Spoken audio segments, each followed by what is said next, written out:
Hello gamers, it is I, Kumbabunga, 2020, 2009. I am indeed alive, believe it or not. So, someone online, not gonna name any names, and the name on here is a fake name. And if you feel targeted by the story in this video, well, you shouldn't, because it's all completely fiction. And that's all I gotta say.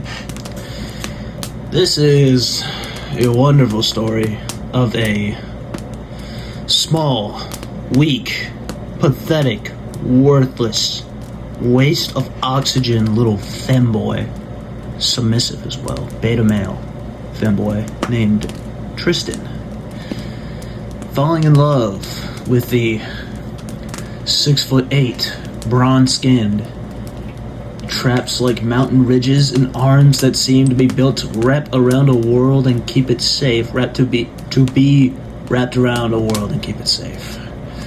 With a body like a Greek god.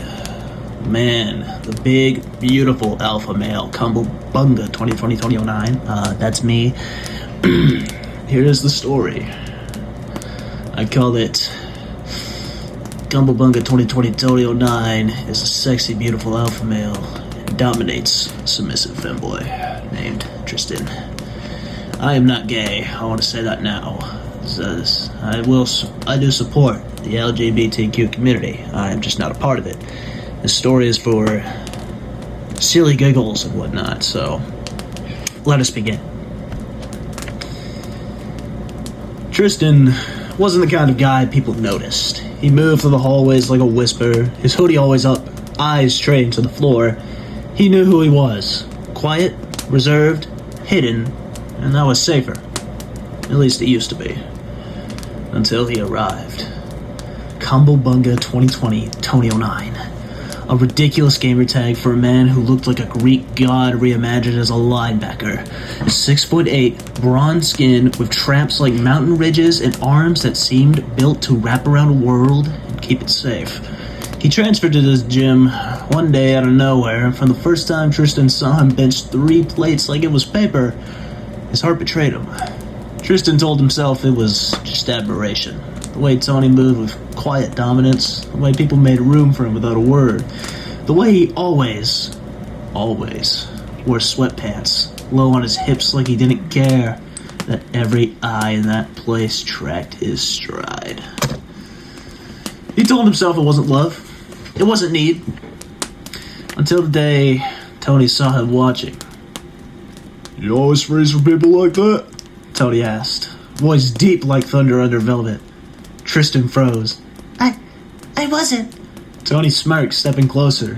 So close, Tristan could feel the heart radiating off his massive frame. "Don't lie. You got the eyes of a man who's starving." Tristan wanted to melt into the floor. Something about Tony's nearness, the command in his voice, the hunger barely hidden his own gaze, made his throat go dry in a different way. I don't know what you mean, Tristan muttered, but his voice shook, and Tony caught it. "You know exactly what I mean," Tony said. "You don't have to be scared of it." Tony... That was fucking awful, holy shit. Voice crack! Alright. Tony didn't kiss him then. He didn't touch him, he just looked at him. Right into him. Like he saw everything Tristan was trying to hide. That night, Tristan lay awake for hours, heart racing with want.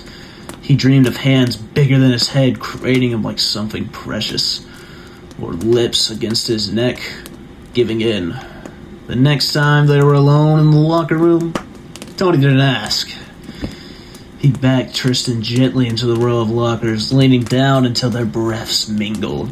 "You don't have to speak," Tony said, "but if you want this, if you want me, all you have to do is look at me like you did that first day." Tristan lifted his eyes, full of fear, longing, and desperation he'd buried for years. And Tony smiled, gentle but wolfish. "That's what I thought." Their first kiss wasn't tender. It was urgent. Months, years of repressed, longing, pouring into a single clash of lips and need. Tony's strength was everywhere, in his grip, the pressure of his body, but his care was just as overwhelming. He kissed Tristan like he was fragile and divine. And for the first time, Tristan didn't feel small. He felt seen. Chapter 2. The Quiet Between Thunder.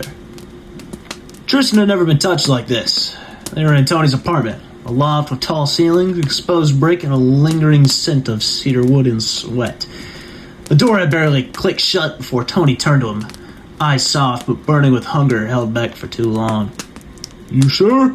Tony asked, his voice in a low rumble that settled deep in Tristan's chest. Tristan didn't answer with words. He stepped forward, trembling but certain, and pressed his hands against Tony's chest. Muscle met his palms, warm and impossibly solid. He felt Tony exhale slowly, like he had been holding that breath for weeks. Their kiss came unhurried this time. Tony's lips were soft, exploring. His hands cupped Tristan's face with reverence, thumbs brushing over his jaw like he was mapping sacred terrain. The world outside disappeared. There was only skin and breath, heat and permission. Remember, always ask for consent. Tony kissed down his neck, pausing if asking for silent consent at every spot. Tristan's breath hitched when those strong arms wrapped around him and lifted him as if he weighed nothing. He found himself cradled on the bed, legs still trembling from the feel of Tony's mouth, his presence, his care. "You don't have to hold back with me," Tony whispered. "Not here. Not ever." There was fire, yes, in every glance, every touch, but it was cradled in something more dangerous. Trust.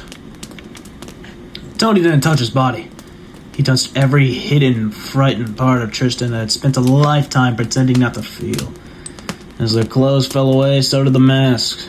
There was no room for shame between them, only heat and truth, and the deep, slow rhythm of two men learning the shape of each other's scars. Their bodies moved together like tides. No rush, no force. Just need expressed in touches and gasps and silent cries in the dark. Tristan's hands traced the muscles he only once dared to admire from afar, and Tony held him like he was both fragile and fireproof.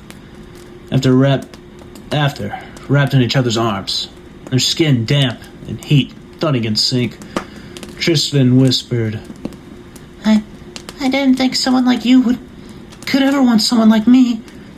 Tony only pulled him closer, lips brushing his temple. "Then you've never really seen yourself, baby." For the first time, Tristan believed he could. That is my Pride Month special.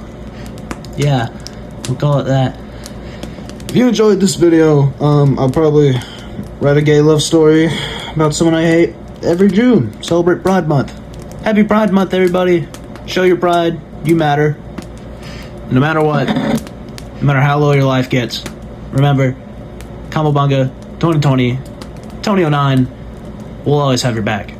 I love you. Subscribe. Like the video. And good night.